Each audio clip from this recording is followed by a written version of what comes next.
एक डायनासोर ने उसे देख लिया, जो धीरे धीरे करके कुआ के पास आने लगता है उसे खाने के लिए। जितना आसान ये रास्ता लग रहा था, उसे कई गुना मुश्किल था। इससे अब डायनासोर को काफी गुस्सा आ गया, काफी करीब आ जाता है।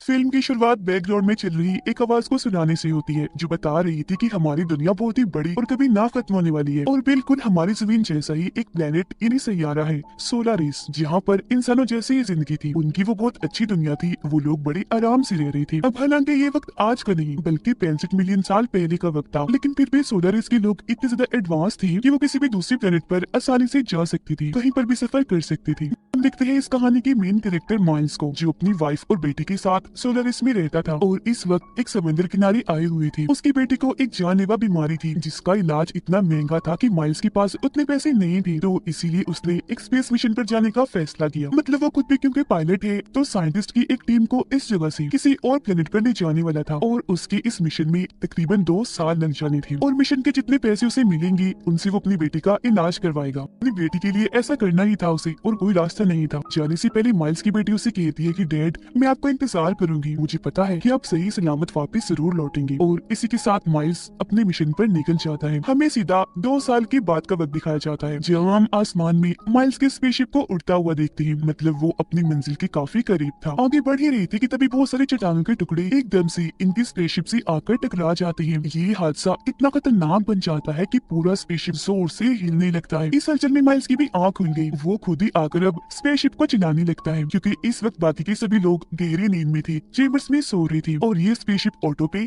खुद ब खुद चल रहा था। जिस नींद में वो सारे लोग सो रहे थे, वो एक ऐसी नींद होती है कि जब किसी इंसान ने अपनी उम्र ना बढ़ानी हो, बस उतनी ही रखनी हो, यानी जिस उम्र में वो अपने प्लेनेट से निकले दूसरी प्लेनेट पर उसी उम्र में पहुंचे, तो इस मकसद के लिए चेम्बर्स का इस्तेमाल किया जाता है। ऐसी उनकी उम्र बच जाती है। चट्टानों के टुकड़ों का हमला बहुत ही ज्यादा था, जिस वजह से स्पेसशिप के बहुत सारे हिस्से खराब हो गए थे। अब इन हालात को देखते हुए वो फैसला करता है कि मैं इस स्पेसशिप को पास के किसी प्लेनेट पर उतार लेता हूँ, क्योंकि शिप और दूर जाने वाला नहीं था। लेकिन जैसे ही वो उस प्लेनेट के पास पहुंचता है, तो तेज हवा की वजह से उसे ठीक से कुछ दिखाई नहीं देता। स्पेसशिप एक काफी बड़ी चट्टान से आकर टकरा जाता है, जिससे अब की बार स्पेसशिप इतना ज्यादा खराब हुआ कि सारे के सारे चेम्बर्स भी तबाह बर्बाद हो जाते हैं। सब कुछ तहस नहस हो गया था, यहाँ तक कि माइल्स की हालत भी काफी खराब हो गई थी। वो बाहर आकर देखता है कि क्या कोई जिंदा बचा है, मगर वो सारे चेम्बर्स को जब तबाह पाता है तो समझ जाता है कि मेरे अलावा सारे के साइंटिस्ट मारे गए हैं। उसे ये सोचकर तसल्ली होती है कि ये प्लेनेट कम से कम इंसानों के रहने के लायक बिल्कुल ठीक है, गुजारा हो जाएगा। पीने के लिए पानी है, खाने के लिए फूल पत्ते, और रहने सांस लेने के लिए बिल्कुल ठीक माहौल। लेकिन उसे ये अंदाजा नहीं था कि सिर्फ जिंदगी ही नहीं बल्कि यहाँ और भी बहुत बड़े बड़े खतरे मौजूद थे। देखने से ये प्लेनेट बिल्कुल हमारी दुनिया जैसा ही था, क्योंकि ये जमीन ही थी, पर ये हमारी वो दुनिया नहीं थी जिसमें अब हम रह रहे हैं, बल्कि आज से 65 मिलियन साल पहले की, जब इंसान का रहन सहन वहाँ शुरू ही नहीं हुआ था, क्योंकि वहाँ इंसान थे ही नहीं बल्कि बड़े बड़े डायनासोर्स और उन जैसे क्रिएचर्स थे। खैर, अब वो इस प्लेनेट की सारी जानकारी अपनी बेस में भेजता है, और जो कुछ उनके साथ हुआ वो भी बताता है। उसे याद आता है कि हमारी इस स्पेसशिप में 2 छोटी स्पेसशिप भी थी, जो इमरजेंसी की सूरत में काम आती थी, लेकिन उसे अंदाजा नहीं था कि वो कहाँ गिरी होंगी। और क्योंकि वो शिप्स काफी मजबूत थी, तो माइल्स फैसला करता है कि अब मैं उन्हें ढूंढूंगा और कैसे भी करके अपने प्लेनेट तक जाने की कोशिश करूंगा। अब खाने पीने के लिए उसे कुछ नहीं मिल रहा था, ऊपर से इतनी मुश्किल हालात, जिस वजह से एक बार तो माइल्स खुद को मार डालने का सोचता है, लेकिन जब उसे अपनी बेटी का ख्याल आता है वो रुक गया। उसकी वीडियोस तस्वीरें देखकर उसे याद करने लगता है। खैर, तभी उसे स्क्रीन पर एक सिग्नल मिलता है कि उन चेम्बर्स में से एक चेम्बर में से आवाज आ रही है, क्योंकि उसमें अभी भी कोई जिंदा था। माइल्स जल्दी से चेम्बर्स के पास जाता है चेक करने कि क्या सच में कोई जिंदा है। काफी ढूंढने जांच पड़ताल करने के बाद चेम्बर उसे मिल गया। खोलने पर उसके अंदर छोटी बच्ची थी, जो उसके बेटे की उम्र की थी। उसे अपने साथ वो ले जाता है और होश में लाकर पूछता है कि तुम कौन हो बेटा, कहाँ से आई थी, और तुम्हारे सारे ग्रुप का क्या प्लान था। लड़की बोलती तो है, लेकिन उसकी जुबान माइल्स की जुबान से बिल्कुल अलग थी। यही वजह है कि वो समझ नहीं पाता कि आखिर ये क्या कहना चाह रही है, किस जुबान में बात कर रही है। तभी उसे ख्याल आता है कि चेम्बर में से मुझे एक डायरी मिली थी, जिसे पढ़ने पर माइल्स को पता चलता है कि इस बच्ची का नाम कोआ है। फिर अगली सुबह माइल्स इस पूरे प्लेनेट को बारीकी से जांचने के लिए छानबीन करने के लिए चला जाता है। साथ ही वो अपने छोटे स्पेसशिप को भी ढूंढने की कोशिश कर रहा था।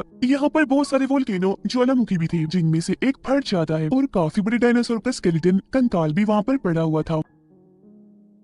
माइल्स अब यहाँ अपनी हाई टेक्नोलॉजी वाली एक डिवाइस निकालता है जो एक जीपीएस था, मतलब किसी भी चीज को ढूंढने का काम करता था। उसके जरिए माइल्स को पता चलता है कि उसका छोटा स्पेसशिप यहाँ से तकरीबन 15 किलोमीटर की दूरी पर एक पहाड़ पर गिरा है। आगे का रास्ता देखने के लिए वो जैसे ही झांकता है, डायनासोर का छोटा सा बच्चा उस पर हमला कर देता है। उसकी गर्दन से चिपक गया था, लेकिन माइल्स की किस्मत अच्छी थी, उसके पास इलेक्ट्रिक गन थी जो काफी एडवांस थी। डायनासोर के बच्चे को खुद से अलग करके पहले वो गन से मारता है, फिर एक ही बार के शॉट से जान से मार डालता है और अपनी जान बचाकर वापस बच्चे के पास आ गया। उसे इस सब के बारे में बताता है कि हमें जल्द से जल्द बीच का रास्ता पार करके वहाँ पहुँचना होगा ताकि यहाँ से निकल सके। लेकिन उसकी बात सुनकर कुआ समझाने की कोशिश करती है कि हम जिन चेम्बर्स में आए थे उनमें मेरे माँ बाप भी थे और उनको लिए बगैर मैं कहीं नहीं जाऊंगी। पर माइल्स को ये बात पता थी कि वो सारे चेम्बर्स क्योंकि तबाह हो गई है तो अब कोई भी नहीं बचा। बच्चे से ये बात वो छुपाकर वैसे उसे समझाता है, पर कुआ कुछ सुनने को तैयार ही नहीं थी। तब माइल्स उसे झूठ बोल देता है कि तुम्हारे मॉम डैड भी उस पहाड़ पर ही है, तो अब चलो मेरे साथ जल्द से जल्द उस पहाड़ी पर हमें पहुँचना है। जिसके लिए वो मान गई और अभी लोग अपनी पूरी तैयारी करके निकल जाते हैं, अपनी मंजिल तक पहुँचने की कोशिश करती है। लेकिन जितना आसान ये रास्ता लग रहा था उसे कई गुना मुश्किल था,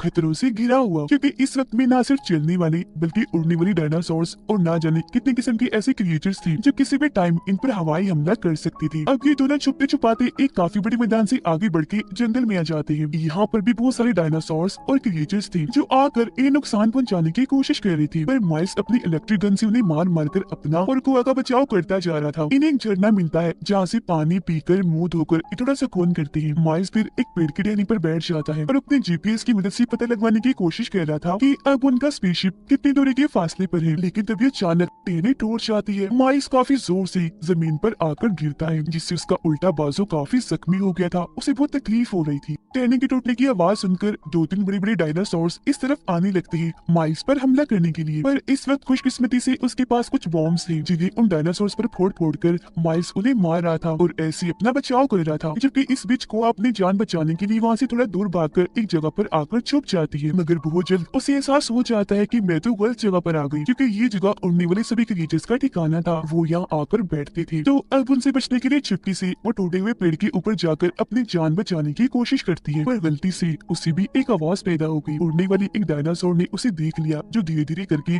कुआ के पास आने लगता है उसे खाने के लिए। वो काफी डरी हुई थी क्योंकि बच निकलने का कोई रास्ता नहीं था। डायनासोर काफी करीब आ गया था और फिर एकदम से हमला करके उसके कपड़े पकड़ लेता है और खींचकर कुआ को अपने साथ ले जाने लगा। ये चीज माइल्स ने देख ली, वो डायनासोर का पीछा करता है और आखिरकार अपनी गन से शूट करके कुआ की जान बचा ही लेता है। वो काफी डरी सहमी थी, हालत भी उसकी ठीक नहीं थी, इसलिए माइल्स उसे अपनी पीठ पर उठाकर पहाड़ की तरफ जाने लगता है, क्योंकि उसे कुआ में कहीं न कहीं अपनी बेटी नजर आ रही थी जिसे 2 साल पहले वो अपने प्लेनेट पर छोड़ आया था। सफर करते करते उन्हें शाम हो गई। ऐसे मैदानों में घूमने से खतरा था, तो ये लोग अभी केव गार में जाकर रात वहीं गुजारने का फैसला करते हैं। यहाँ पर माइल्स दोबारा से अपना जीपीएस चेक करता है कि अब शिप से उनकी दूरी कितनी है, पर जो चीज माइल्स को पता चली वो जानकर तो उसकी होश ही उड़ जाती है। दरअसल जो चट्टानों के टुकड़े माइल्स के स्पेसशिप से आकर टकराए थे वो अब यहाँ जमीन पर भी आकर गिरने वाली थी, जिससे होगा ये कि सारे डायनासोर्स का खात्मा हो जाएगा, वो राख बन जाएंगे। वो सारी बात समझ गया और इस बारे में कुआ को भी बताता है, पर अगली सुबह जब भी वहाँ से निकलने ही लगी थी एक बड़ा सा डायनासोर आकर इन पर हमला कर देता है। उससे बचने के लिए ये केव के और अंदर आ जाते हैं। इन्हें वहाँ छोटी सी सुरंग मिलती है जिसका साइज काफी छोटा सा था। माइल्स वहाँ बॉम्ब से धमाका करता है, इससे सुरंग का साइज थोड़ा सा बड़ा हुआ, बस इतना ही कि उसमें से कुआ तो गुजर सकती थी पर माइल्स नहीं। और वो तो गुजर जाती है लेकिन माइल्स पीछे ही रह जाता है, जिस पर एकदम वो डायनासोर हमला कर देता है। पर माइल्स की इलेक्ट्रिक गन जो लोड थी उससे कई बार डायनासोर को शूट करके वो अपनी जान बचा लेता है और जैसी तैसी सुरंग से बाहर आ गया था। लेकिन बाहर आकर उसे कुआ कहीं भी दिखाई नहीं देती।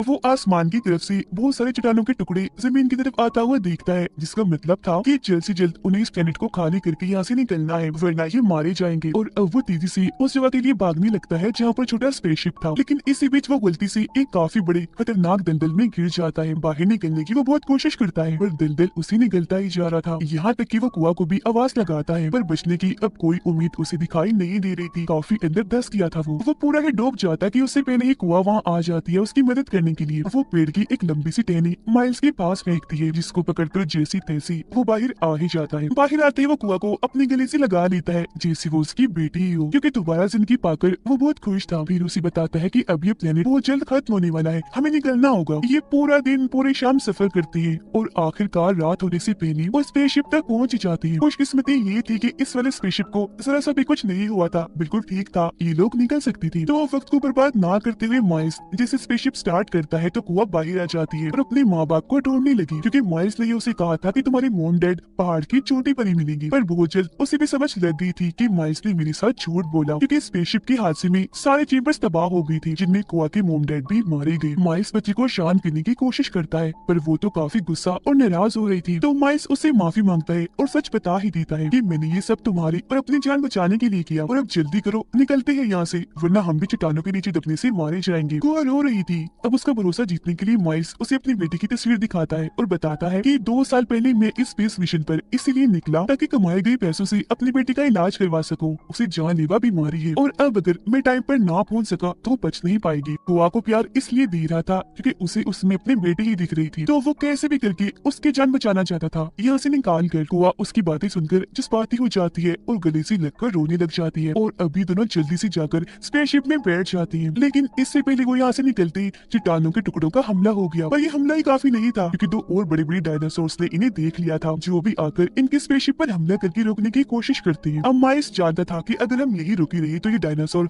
हम पर हमला करके दोनों को ही खा जाएंगे, इसीलिए वो साइड पर भागकर डायनासोर का ध्यान अपनी तरफ करता है ताकि कुआ की जान बच सके। एक डायनासोर जैसे उसकी तरफ आता है, माइल्स अपनी इलेक्ट्रिक गन से शूट करके उसे मार गिराता है, पर वो जानता था कि एक और डायनासोर अभी जिंदा है। वो तेजी से उसकी तरफ बढ़ता है। माइल्स को भी लगता है कि अब ये मुझे मार ही देगा, क्योंकि उसकी गन दोबारा से लोड नहीं हो रही थी, बैटरी लो थी। डायनासोर भी उसके काफी करीब आ गया था, पर इसी बीच स्पेसशिप में बैठी कुआ अपना दिमाग चलाती है। डायनासोर का ध्यान भटकाने के लिए एक वीडियो चला देती है। वो जैसे वहाँ से जाता है, माइल्स को मौका मिल गया था वहाँ से भागने का, लेकिन जब डायनासोर को कुछ नहीं मिला खाने को, वो दोबारा से माइल्स के पीछे पड़ जाता है, और इसी के साथ इस प्लेनेट की तबाही भी आ चुकी थी, क्योंकि यहाँ के सारे वोल्केनो फट रहे थे, ऊपर से चट्टानों के टुकड़े भी गिर रही थी। डायनासोर लगातार उसका पीछा ही किए जा रहा था। माइल्स को कुछ समझ नहीं आती कि आखिर इसे छुटकारा कैसे हासिल किया जाए। तभी उसे एक आइडिया आता है। जमीन से फटने वाले वोल्केनोस के पास वो भागना शुरू कर देता है, और अब एक वोल्केनो जैसे फटता है, डायनासोर उसकी लपेट में आ जाता है, पर उसकी जिल्द इतनी मोटी थी कि ज्यादा फर्क नहीं पड़ता। लेकिन इससे अब डायनासोर को काफी गुस्सा आ गया। माइल्स का खात्मा करने के लिए वो उसके काफी करीब आ जाता है। माइल्स ने भी हार मानकर अपनी मौत को कबूल कर लिया था, क्योंकि पीछे हटने के लिए उसके पास अब कोई जगह भी नहीं थी। बहुत मुश्किल घड़ी थी कि तभी यहाँ एक और बार कुआ आ जाती है। माइल्स को बचाने के लिए उछल कूद कर वो डायनासोर के मुंह के पास आकर उसकी आंखें फोड़ देती है, और अब क्योंकि उसे कुछ दिखाई भी नहीं दे रहा था, तो अब की बार वो एक काफी बड़े वोल्केनो के ऊपर आ जाता है, जो जैसे ही फटता है उसके अंदर से बहुत सारा तेजाब और लावा डायनासोर को अपनी लपेट में ले लेता है, और अब आखिरकार उसका खात्मा हो पाता है। मरते ही डायनासोर की जिल्द